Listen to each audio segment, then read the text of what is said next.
திரு சுவாமிநாதன், இங்க தேர்தல் பரப்புரை தொடங்கும் போது இது ஒரு 4 முனை போட்டியாக தொடங்குச்சு. ஆனா இப்ப அது இருமுனை போட்டியாக சுருங்கிக் கொண்டிருக்கிறது தேர்தல் நெருக்கத்துல அப்படின்னு பார்க்க வேண்டியிருக்கா? நிச்சயமாக இருமுனை போட்டியாக சுருங்குகிறது.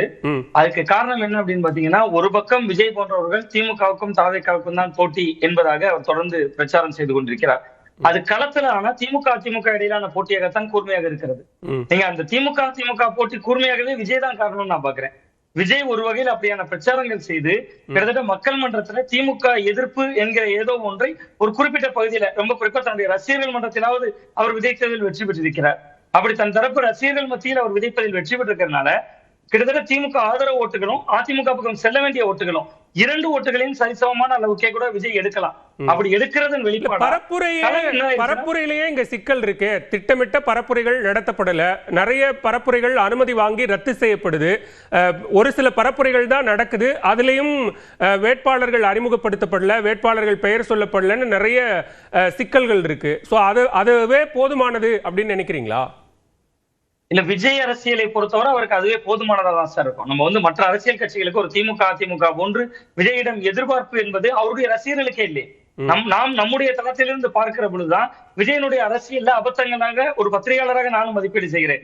பட் அவர் ரசிகர்கள் தான் அடையாளப்படுத்திட்டு இருக்கோம். தொண்டர்கள்னோ மக்கள்னோ வாக்காளர்கள் அப்படிங்கிற அடையாளத்துக்குள்ள கூட போகலையா அப்படின்னு ஒரு சந்தேகம் வருது. ஆமா, நிச்சயமா தொண்டர்கள் ஆவதில் அவர்கள் இன்னுமே ஒரு முழு தேர்ச்சி பெறலன்னு தான் நான் பார்க்கிறேன். கிட்டத்தட்ட அவர்கள் ரசிகர்கள் அந்த ரசிகர்களை தொண்டர்களாக மாற்றிக்கொண்டிருக்கிறார். அந்த தருணத்துலதான் அந்த இயக்கம் இன்னமும் இருக்கிறது. அவர்கள் முழுக்க ஒரு தொண்டர்களாகவோ பொதுமக்களை ஈர்ப்பதற்கான விஷயங்கள் என்பதை விட அவர் சைக்கிள் ஓட்டுறதுல இருந்து ஒவ்வொரு விஷயத்திலும் தன் தரப்பு வாக்கை தக்க வைக்கிற மெனக்கடல் தான் அவர்கிட்ட இருக்கு. நீங்க நான் ஏன் இந்த வார்த்தையை சொல்கிறேன்னா, நீங்க மு.க. ஸ்டாலின் அவர்கள் ஏற்கனவே 1000 ரூபாய் வழங்கி கொண்டிருக்கிறார் மகளிர் உரிமை தொகை. அது 2000 ரூபாயாக தருவேன் என்று அவர் சொல்வது மக்கள் மத்தியில் ஒரு நம்பிக்கை. இன்னொன்று, எடப்பாடி பழனிசாமி அவர்கள் ஏற்கனவே பல திட்டங்களை செய்த அரசு அதிமுக அரசு. அவர்கள் குடவிளக்கு திட்டம் என்கிற பேர்ல 2000 ரூபான்னு சொல்றாங்க. விஜய் 2500ங்கிறார்.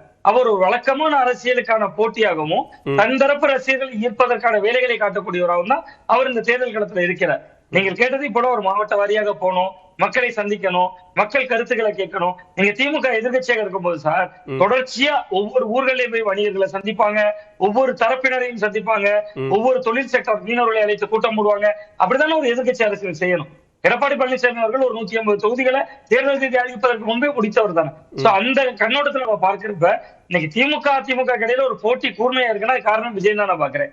ஏன்னா ஒரு ஆளுங்கட்சியின் மீதான எதிர்ப்பை உருவாக்குறதுல உங்களோட நான் மறுக்கலாம், ஆளுங்கட்சியினர் மீதான ஒரு எதிர்ப்பை உருவாக்குறதுல கிட்டத்தட்ட எடப்பாடி பழனிசாமி அவர்களை விட விஜய் வெற்றி பெற்றிருந்தார். ஆனா அது ஆன்டி டிஎம்கே மைண்ட் செட் அப்படிங்கிற அந்த ஒன்றில் தான் ரொம்ப தெளிவா இருக்கிறார். அதை தான் தொடர்ச்சியா செஞ்சுக்கிட்டு இருக்கிறார். அதை தாண்டி அவருடைய பார்வை எங்கேயும் விரிவடைஞ்சதா தெரியல. ஆமா, நிச்சயமாக சார். அவர் களத்தில் இன்னைக்கு திமுக தான் இங்க மாநிலத்தில் இருப்பதனால அவர்களை எதிர்க்கிறோம் என்று சொல்கிறார். ஆனா இன்னொரு பக்கத்துல பாருங்க, எம்ஜிஆர் சிலை முன்பு இருந்து பிரச்சாரம் செய்கிறார். அது அதிமுகவுக்கு தான் நெருக்கடி. அந்த வகையில நம்ம பார்த்தோம்னா நீங்க மக்கள் விட்டுருங்க சார். மக்கள் நம்புறாங்க நம்பல, அவர் பின்னால் ஒரு ரசிகர்கள் கூட்டம் இருக்காங்க. அதை நம்ம தொண்டர்கள் கூட நாகரிகமாக சொல்லிக்கலாம். அவர்கள் மத்தியில ஒரு செய்தியை கடத்திட்டாரு. களத்துல 2 பேருக்கு இடையில தான் போட்டி, ஒண்ணு திமுக ஒன்று தாவேக்காங்கிறார்ல, அது மக்களுக்கான செய்தி எல்லாம் கிடையாது. அவர் தரப்பு தொண்டர்கள், அவர் தரப்பு ரசிகர்களுக்கான செய்தி. அவங்களை பொறுத்த வரைக்கும் திமுகவுக்கு தன் தலைவருக்கு தான் போட்டி நம்புறாங்க. சோ அந்த நம்பிக்கை நான் அதுதான் சொல்றேன் சார். அந்த நம்பிக்கைக்கான இடம் என்பது சிறுபான்மை பெரும்பான்மைங்கிற பாகுபாடெல்லாம் இல்ல. அவங்க விஜய் ஃபேன்ஸ், அவங்க கிட்ட தாக்கம் உருவாயிருக்கு. அது 2 கட்சிகளுடையும் கூர்மையான போட்டியா மாத்தி விட்டது. நீங்க கடந்த காலங்கள்ல திமுக +12 இருந்தாங்க. நீங்க மைனாரிட்டி ஓட்டு இருந்தது, அவர்களுக்கு ஒரு +12 அப்படிங்கிறது இருந்துச்சு. அதே மாதிரி அதிமுகவுக்கு திமுக எதிர்ப்பு ஓட்டுகள் என்பது பிளஸ்ஸா இருந்திருக்கலாம். இந்த 2ஐயும் ஒரு டேமேஜ் பண்ணி இருமுனை போட்டியை கூர்மையாக்கி விட்டார். டேமேஜ் அப்படின்னு சொல்றோம்ல, அதுக்கான ப்ரூஃப் என்ன? அது தேர்தல் முடிவு தானே சொல்ல போகுது, மேண்டேட் தானே தீர்மானிக்க போகுது. நிச்சயமா சார். தேர்தல் முடிவுகள் என்பது தீர்மானிக்கும் சக்தி. ஆனா கூடுகிற கூட்டம் எப்படி ஓட்ட இல்லாதுன்னு நம்ம கடந்து போக முடியும்? நேற்று நான் கன்னியாகுமரியிலே பார்த்தேன், 3 மணி வெயில்ல ஒரு நடிகரை மட்டும் பார்க்க வேண்டும் என்று வருபவர்கள், ஒரு உதாரணத்துக்கு சொல்றேன், திரு சுவாமிநாதனுக்கு தெரியாதது இல்ல, தமிழ்நாட்டுல யார் யாருக்கு எவ்வளவு பெரிய தலைவர்களுக்கோ நடிகர்களுக்கோ எவ்வளவு பெரிய கூட்டம் கூடி இருக்கு அப்படிங்கறத பார்த்திருக்கிறோம். அந்த கூட்டம் எல்லாம் வாக்குகளாக மாறி இருக்கிறதா, அவங்க அரசியல்ல பரிணமித்திருக்கிறார்களா அப்படிங்கறதையும் நம்ம பார்க்க வேண்டிய தேவை இருக்கு. இல்ல, நிச்சயமா இருக்கு சார். நான் அதான் சொல்றேன், விஜய் வெற்றி பெறுவதற்கான வாக்குகளை பெறுவதுதான் கஷ்டம். 2 கட்சிகளையும் சேதப்படுத்துவதற்கான வாக்குகளை அவரால் பெற முடியுங்கிறேன். நான் அந்த கூடுகிற கூட்டம் என்று நான் மதிப்பீடு செய்வது விஜய் வெற்றி பெற்று விடுவார் என்பதற்கான மதிப்பீடா சொல்லல. திமுக அதிமுக இரு கட்சிகளையும் ஒரு சேதப்படுத்துகிறார், அவர் சேதத்திற்குள்ளாகிற ஒரு ஸ்பாய்லர். ஸ்பாய்லரா தான் இருக்க போறாரு இந்த தேர்தல்ல. அவர் பலனடைய போறதில்ல, தாவேக்க இல்ல விஜய் பலனடைய போறதில்ல அப்படின்னு தான் அதை பார்க்கணும். அல்ல, அவருடைய நீடித்த நிலைத்த அரசியலுக்கு அது ஒருவேளை கை கொடுக்குமா சார்? இந்த தேர்தல் முடிவுகள்ல ஒரு குறிப்பிட்ட சதவீதம் எடுக்கிறான்னு வைத்துக் கொள்ளுங்களேன். அது ஒரு கணிசமான சதவீதமாக இருந்தா திமுக அதிமுக அணியில் இடம்பெற்றிருக்கக்கூடிய கட்சிகளுக்கு விஜய் மேல ஒரு மதிப்பு வருமே. அவர் ஆட்சியில் பங்கு அதிகாரத்தில் பங்குன்னாரு, பலகட்ட அழைப்புகளை விடுத்தாரு, காங்கிரஸுக்காக காத்திருந்தார், யாருமே பொருட்படுத்தலையே. ஒரு சின்ன கற்பனைக்காக விஜய் என் கூட நடிக்க ஆசை இருக்கிறவங்க வாங்கன்னு ஒரு அழைப்பு கொடுத்தாருன்னா பனையூர்ல இருந்து பரமக்குடி வரைக்கும் கூட்டம் நின்று இருக்கும். என் கூட கூட்டணி சேர வாங்கன்னு கூட்டாரு, யாருமே போலையே. அப்ப அவர் ஒரு சதவீதத்தை காட்டிட்டாருன்னா நீங்க நீங்க இன்னைக்கு தேர்தல் ஆணையத்தினுடைய புள்ளிவரப்படியே கிட்டத்தட்ட 5.5 கோடி வாக்காளர்கள்ல 2.25 கோடி பேர் இளைஞர்கள். நம்ம அந்த இளைஞர்கள் நீங்க இப்ப சொல்றதுல இருந்தே அவர் இன்னும் நடிகராகத்தான் பார்த்து கொண்டிருக்கிறார்கள். ஒரு அரசியல் தலைவராகவோ ஒரு தாவேக்கவோ ஒரு அரசியல் கட்சியாவோ இன்னும் யாரும் பார்க்க தயாராகல அப்படிங்கறதுதானே அது சொல்றது. நடிகராகத்தான் பார்க்கிறாங்க, வாக்களிக்கவும் அவருக்கு தயாரா இருக்காங்க. நீங்க தலைவராக இருந்தாதான் வாக்களிக்கணும் அப்படிங்கறதுல மக்கள் அவர் ரசிகர்களை சொல்றேன் நான் ரொம்ப குறிப்பா. நீங்க அவர் தலைவராக உயர்ந்திருப்பாருன்னா அவர் ஏன் சைக்கிள் ஓட்டணும்? அவ்வளவு பெரிய கூட்டத்துக்கு மத்தியில தன்னையே ஒரு சைக்கிள் ஓட்டி கொண்டு அவர் காட்சிகள்ல வரணும்.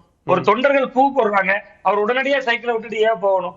அப்ப அவருக்கும் மக்களுக்கும் இடையில ஒரு இடைவெளி இருந்தாலுமே கூட அவர் செய்யக்கூடிய செயல்களை ரசிக்கக்கூடிய மக்கள் இருக்காங்களே. அவர் சைக்கிள் ஓட்டினா கை தட்டுறாங்க, வீட்டுல 5ஆம் கிளாஸ் பையன் கூட தான் சைக்கிள் ஓட்டுறான், ஆனா விஜய் ஓட்டுகிற பொழுது கைதட்டல் கிடைக்குது. அப்ப அவர் செய்யக்கூடிய அந்த செயலை ரசிக்கக்கூடிய ஒரு மக்கள் திறனை உருவாக்கி இருக்காரு. அது அவருடைய சாதனை தான் நான் பாக்குறேன். அந்த சாதனைக்கு தான் ஓட்டு விழும், அந்த முகத்திற்கு தான் ஓட்டு. அதனாலதான் அவரே சொல்றாரு 234 தொகுதி என்ன உங்க விஜய் தான் வேட்பாளர், தன்னை மட்டுமே குறைந்தபட்சமா தொகுதிகளுக்கு மூலதானே அந்த முகம் நம்மளை நோக்கி வருது, நமக்காக இருக்கு அப்படிங்கிற ஒரு நம்பிக்கை ஏற்படுத்த முடியும். தொடர்ந்து எல்லாத்தையும் இருக்கும்போது எப்படி அந்த நம்பிக்கை உருவாகும் நினைக்கிறீங்க? ஆமா சார், நிச்சயமா சார். அதை மக்களை நோக்கி அவர் செல்லணும். அடிக்கடி அவர் சொல்றாரு, அண்ணாவினுடைய வார்த்தைகளை மேற்கோளை காட்டுகிறார். அவர் பேசினாலும் சரி, ஆதவர்ஜனா பேசினாலும் சரி, மக்களை சென்று சேர் அப்படின்னா அண்ணா அவர்களுடைய கோட்டை மேற்கோள் காட்டி இவர்கள் எல்லாம் பேசுறாங்க. பட் நீங்க பாத்தீங்கன்னா ஒரு நாள் விட்டு ஒரு நாள் அவசரம் எடுத்து வர்றாங்க, களத்துக்கு வர்றாங்க. பட் அதை தாண்டி அது அவருடைய ரசிகர்கள் மட்டத்துல எந்த எச்சரியும் தரலையே. விஜய் பயணம் ரத்தாகி விட்டது என்று வருத்தம் தானே படுறாங்க. அது ஆதங்கமா மாறினாங்கன்னா மாற்று கட்சிக்கு பேஜரமாகும். ஓகே, பேசுவோம். முதற்கட்ட பார்வை எடுத்துக்கிறேன். திரு ஸ்ரீராம், இங்க பாஜகவினுடைய தேசிய தலைவர் நிதின் நபீன், இங்க தமிழ்நாட்டினுடைய மேலிட பொறுப்பாளரான மத்திய அமைச்சர் பியூஷ் கோயல் உள்ளிட்டோரெல்லாம் கூட இன்றைக்கு விஜய் குறித்து பேச வேண்டிய ஒரு தேவை. அவங்க தொடர்ந்து அரசியல்ல ஜொலிக்க மாட்டார், அரசியல் தொடர மாட்டார், அவர் மீண்டும் சினிமாவுக்கே போய் விடுவார், அவர் ஒன்றும் பெரிய தாக்கத்தை ஏற்படுத்த மாட்டார் அப்படின்னு பேச வேண்டிய ஒரு தேவை எழுந்து அது இங்க தமிழ்நாட்டினுடைய அரசியல் களம் இருமுனை போட்டியாகத்தான் மாறி இருக்கு. என்டிஏ வெர்சஸ் டிஎம்கே அப்படிங்கிற ஒரு தோற்றத்தை உருவாக்குறதுக்காகவா? மக்களுக்கு முதல்ல நாளைக்கு தமிழ் புத்தாண்டு. ஸோ மக்களுக்கு தமிழ் புத்தாண்டு நல்வாழ்த்துக்கள்.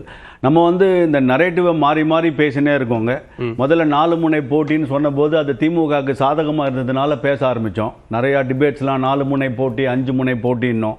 இப்போ அது திமுகவுக்கு பயங்கர பாதகமாக இருக்கிறதுனால உடனே இருமுனை போட்டின்னு நம்ம ஒன்று பேச ஆரம்பிச்சோம். திமுகவுக்கு மட்டும்தான், திமுகவுக்கு தான் பாதகம். அதுவும் விஜய் வெறும் அதிமுக ஓட்டை மட்டும் எடுப்பார், அவர் திமுக ஓட்டை எடுக்கவே மாட்டார், அவருக்கு அதிமுக 3வது போகும், என்ன நரேட்டிவ் எல்லாம் பேசினாங்க எல்லாரும். இது பிரதானமாக இது என்டிஏ அதிமுகவின் தலைமையிலான என்டிஏ கூட்டணிக்கும் திமுக தலைமையிலான யூபிஏ ஸ்ட்ரோக் இண்டி கூட்டணிக்குமான தேர்தல் தான் இது. நீங்கள் விஜயை பற்றி நீங்கள் பேசுகிறாங்கன்னு சொன்னால் ஆமாம், ஏன்னா கமல்ஹாசன் ஒருத்தர் டார்ச் எடுத்துன்னு வந்தார், தான் திமுக தீய சக்தியை தூக்கி அடிப்பேன்னாரு, டிவியெல்லாம் உடைச்சாரு.